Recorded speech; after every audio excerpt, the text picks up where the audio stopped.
Well, hey guys, Jonathan Doyle with you once again. Almost forgot my last name. I've been filming a fair bit today. It's been a long day in the studio, but loving doing these.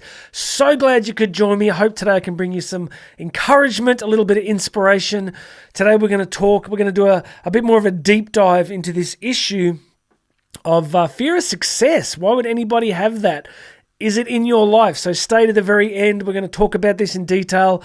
Please make sure you have subscribed, my friends. Hit the subscribe button just under here or wherever you're seeing it. Hit that notification bell. It makes a big difference. It helps to grow the channel. It's been really exciting to see it grow. So it would mean the world to me if you could do that. What else? A whole bunch of links here in the description. If you'd like to book me to speak for your business, organization, education setting, church setting, on human potential, personal development, what we can do to move ourselves, our organizations forward, go and book me to speak. Links are under here.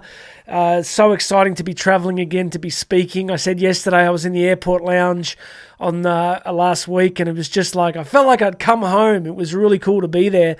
What else? We're going to cut to today's training video. Minus 9 degrees this morning, or minus 8.5, pretty close. Did a 70k bike race and then did a heavy pack ruck. So we're going to cut to the pack ruck scene right now. Hey guys, another quick video from the top of the world. It is super steep. Back down here coming up, and then on the other side as well. The trail goes that way, but I did it this morning with a 30 kilo pack, which is super heavy. Sorry, 25 kilo pack. And I did the 70k race this morning as well.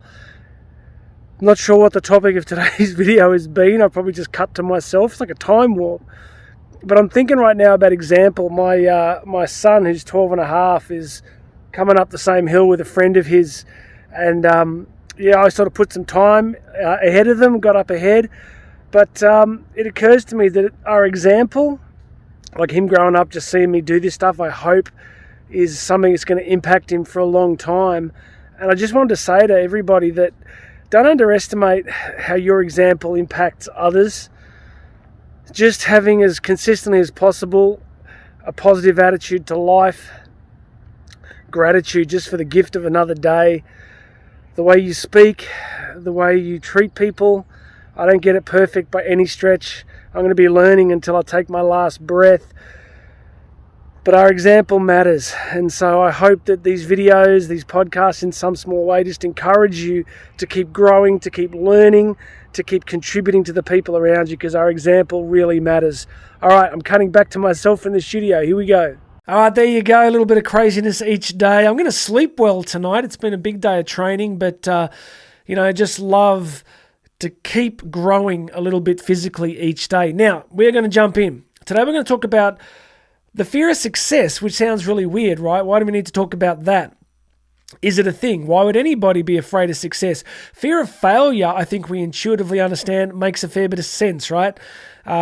People have goals. You have goals. I have goals. There's lives that we want to live. There's things that we want to have happen.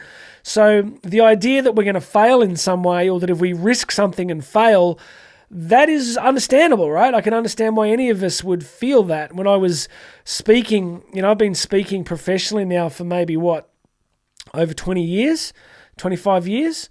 And these days it's just pure joy, right? I love doing it.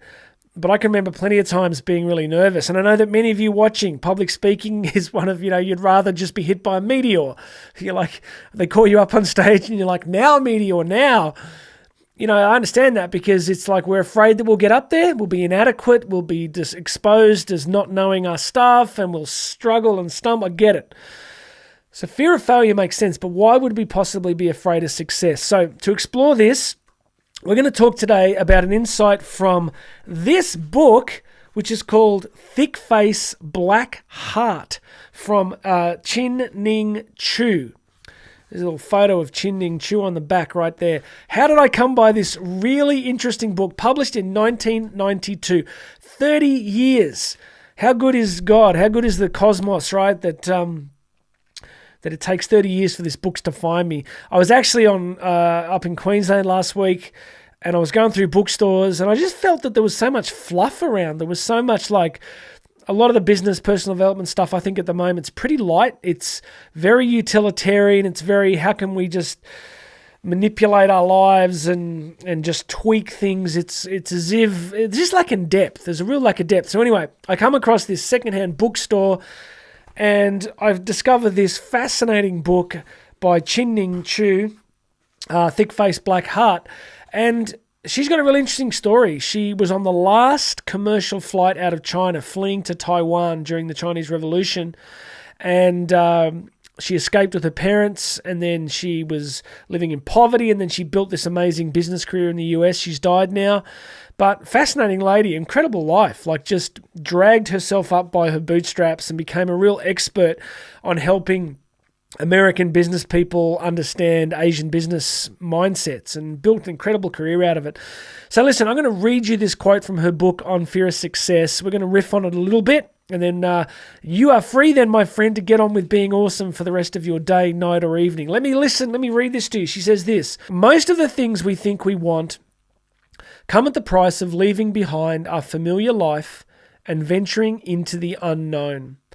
Every time we accomplish something and move ahead, we have to exchange the known conditions of our life for uncertainty and unfamiliarity. Even though most people think they are trying to succeed in the world, they are simply going through the motions. All right, let's make this really simple.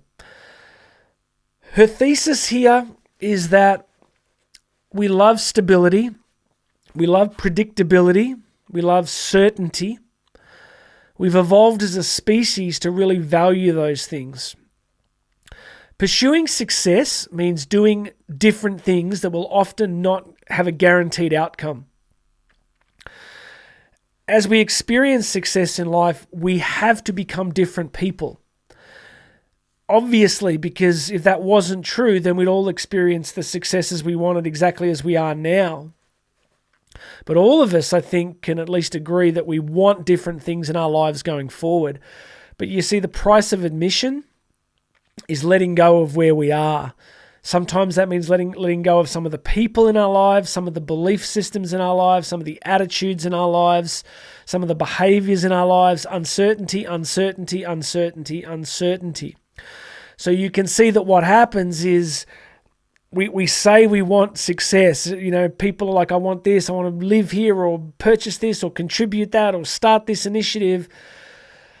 But when it comes to doing it, we either semi-consciously, subconsciously begin to realize that it means a lot of changes.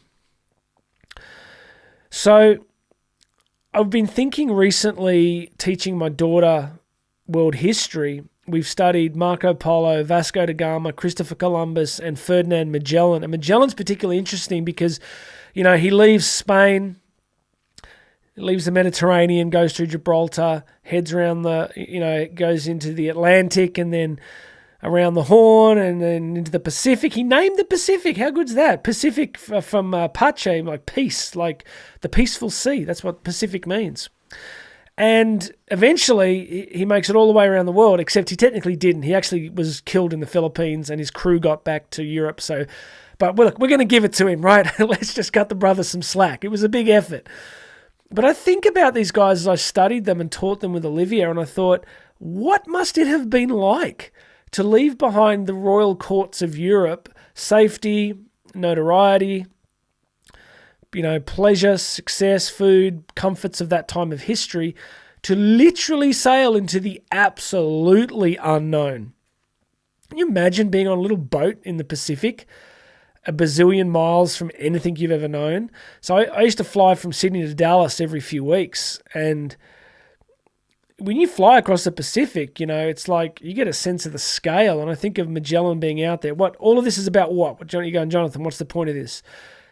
The point is that the success of that incredible journey, opening up the understanding of the world, trade routes, and all sorts of things happening, required Magellan to leave behind everything he knew. He had to become someone else.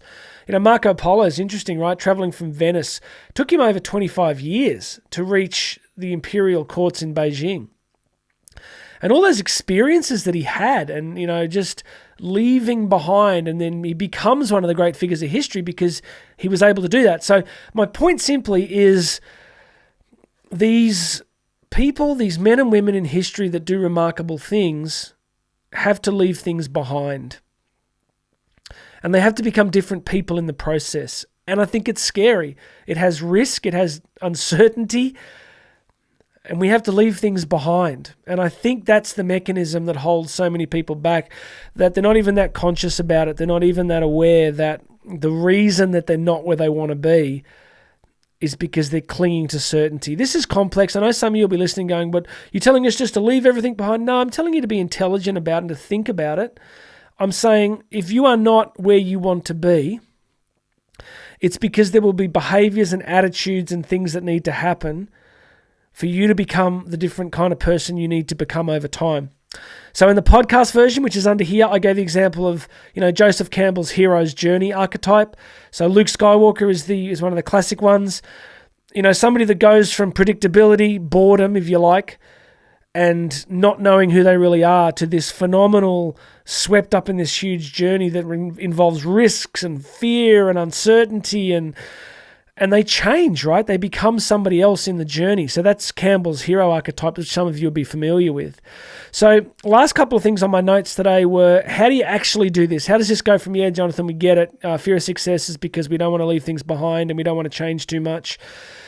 You need what I call divine dissatisfaction. I call it divine dissatisfaction. You need to get dissatisfied with where you are. You see, if Ferdinand Magellan had been totally comfortable in Europe, he would have stayed, right?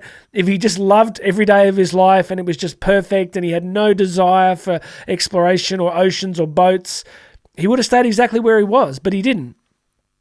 So he obviously had this gnawing sense that there was more out there in life, there was something else that he needed to do. And I think that's the call, divine dissatisfaction. So my friend, I want you to look into your life and ask yourself where you are dissatisfied. Are you dissatisfied spiritually, physically, emotionally, relationally, financially, professionally? Where is the dissatisfaction in your life? And people sometimes can be offended by this. They can be like, well, you can't judge my life. I'm not judging your life. I'm just framing some questions. I'm just saying, do you have dissatisfaction? Because I don't think I've ever really met anybody that's totally, utterly, completely, perfectly happy with exactly where they are. We all have this. So you want to get good at identifying that dissatisfaction. You want to get good at the clarity that comes from knowing what it is that you want. And the last thing I want to say to wrap up is I believe that the fundamental order of the cosmos is growth and movement. The entire cosmos is in motion. Galaxies are still expanding. The planetary bodies are moving. There is birth, there is death. People say, well, not everything moves. Look at mountains. Mountains are moving, friends. They're being worn down. Now, the Himalayas one day are going to be dead flat. It's not going to happen tomorrow, but I live in Australia and, we used to have huge mountains billions of years ago, hundreds of millions of years ago, and now they're not here. Because they got worn down and they got turned into particles of dirt and dust that got blown into the oceans, and they're moving, they're gone, they're somewhere else. Something else will take its place. So I begin to think that part of the nature of reality is growth, that God is interested in growth and movement and beauty and expansiveness and change and dynamism. He's not interested in death and predictability and, I just think if we cooperate, I'm not talking about being frivolous, right, or flippant, just change everything, it'll all be good. No, it's about wisdom and prayer and intelligence and trusting good people around you, but learning to listen to yourself, trusting here and beginning to say, where am I dissatisfied? Where am I being called to move? Where am I being called to grow and change? All right? There's a lot in that, my friend. There is a lot in that. So maybe go check out the podcast version, have a listen to that. But do not be afraid of success and change. Try not to be. I am. I think sometimes. I think it's quite scary. I remember the first time I did an audience of 10,000 people. I was like, that's a big room. It was the convention center in St. Louis, and the week before Guns N' Roses had played, so I like to tell people that they were my warm-up act. Guns N' Roses opened for me. But stepping out in that room in front of 10,000 people there was both fear of failure and fear of success. How do I do this? How do I become the person that does this? And, really the growth that comes from these sorts of things I'm talking about just allows you to reach more people. That's the point. The more you grow, yes, there'll be blessing in your life. It might be financial, it might be professional, physical, whatever. There will be blessing, there'll be abundance, but you'll also get to bless more people. And that is the purpose of it all, to contribute, to grow, to bless. All right. Would you please make sure you're subscribed? If you're not a subscriber, hit that subscribe option for me right now. I'm doing these 7 days a week, 365 days a year. You're not probably going to listen to everyone, but you never know when you just get that subscription notification bell and you just listen to an episode and God's going to speak to you. So go check that out. Check out all the other stuff here. Book me to speak, get free access to my book, get the podcast version. Oh, and last thing, could you leave a comment if you let me know what you thought of this episode? Let me know what you've experienced about fear of success, fear of failure. And if there's any topics you want me to cover, put them in the comments and I'll do an episode just for you. If it's a sensitive topic, you can email me, jonathan@jonathandoyle.co. But either way, put something in the comments. Let me know what you think. All right, everybody, God bless you. My name's Jonathan Doyle. Do not be afraid of success. Be much more afraid of the music dying within you. That's what's worth being afraid of. I've already said my name. I've already asked you to subscribe. I'm going to have another message for you, my friend, tomorrow.